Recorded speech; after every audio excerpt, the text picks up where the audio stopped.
Hi, I'm Bryan from Arturia. I'm here at NoiseGate to show you the brand new KeyLab MKii controller keyboard.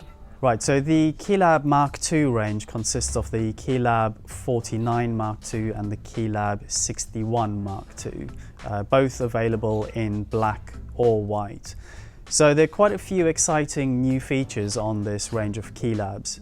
Number one is all about the build quality. It's got a nice responsive key bed. It's exactly the same Profeel key bed that's found in the Matrix Brute.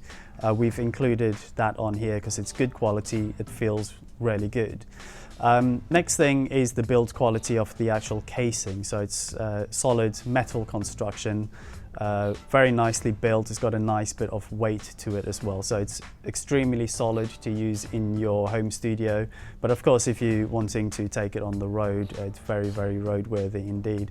And also at the back here, if you take a closer look, there's tons of connectivity. It's got CV connectivity, loads of inputs for expression, MIDI in and out, and of course, USB.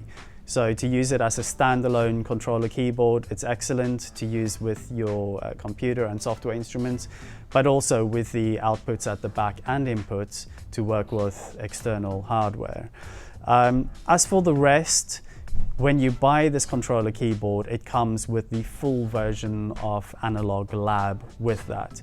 It also includes the full version of Piano V, and also a version of Ableton Live Lite comes in the box as well. So straight out of the box, you're ready to go. Now, some of the great features it's got is that it's fully integrated with Analog Lab as well. So you select your Analog Lab tab, and you've pretty much got a full workstation ready to go. We've also put nice little shortcuts here, again, as in workstation mode. So you've got your piano section, straight away you've got electric piano, organs, pads, etc. So all very quick and easy to set up. But we've made this so that it's kind of quick and easy for anybody to use. Quick feature here is we've got a chord mode. So if you'd like to play just one note but have it actually play a chord, hold down the chord mode button, play in your chord, release it, and you've got the same chord spread across your whole controller keyboard.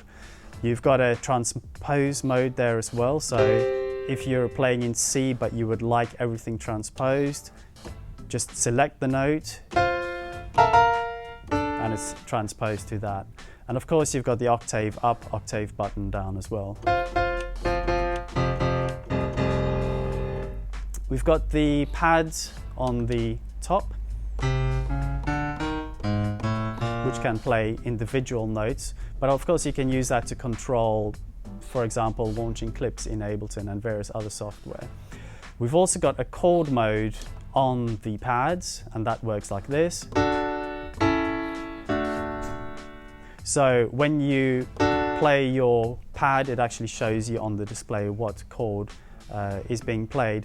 And then with the Analog Lab, you've got your multi-mode, so you can have two instruments playing together at the same time and very quickly set a split point. So if you want your bass just on the left and your lead part on the right, you just hit split and then choose where that is. And that could be anywhere over the controller keyboard. So the full functionality and integration with the full version of Analog Lab 3 is very easy and very impressive. We've also got a DAW mode. So to switch from one to the other, you just choose the selection switch at the bottom. So this will take it straight into DAW control mode. It works with all major DAWs. If you would like to select the DAW that you're using, just hold down the DAW button and you can choose between the various DAWs. So we've got Live, we've got Logic, Pro Tools, Cubase, Studio One, and Reaper there as well. So choose the one that you're going to be using.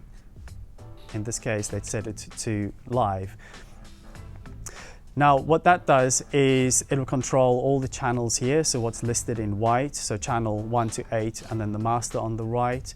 and then these will control the pans in your mixer section. But anything can be fully assignable to whatever you would like it to be.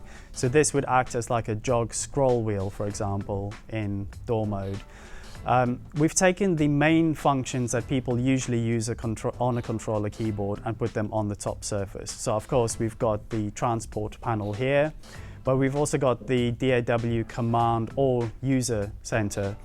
So what we've done is we've created some magnetic strips for the top doors, which you can just layer over.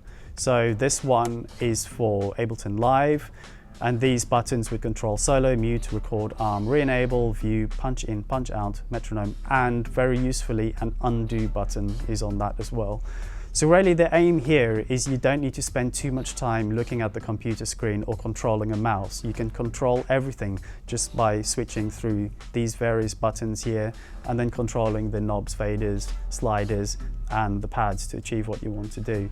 Of course, we've got the pitch bend and the modulation wheel on this side. So all in all, a good overview of the controller keyboard. Very nice feeling controller keyboard, very robust, but loads and loads of flexibility on the unit itself. We've tried to make it easy for people to use, but give you all the control that you could possibly need. Available 49-note and 61-note. Check it out. This has been Brian from Arturia for NoiseGate. The KeyLab Mark IIs are now in store in Australia. Pop down to your local dealer. We'll look out for your comments below. Thank you.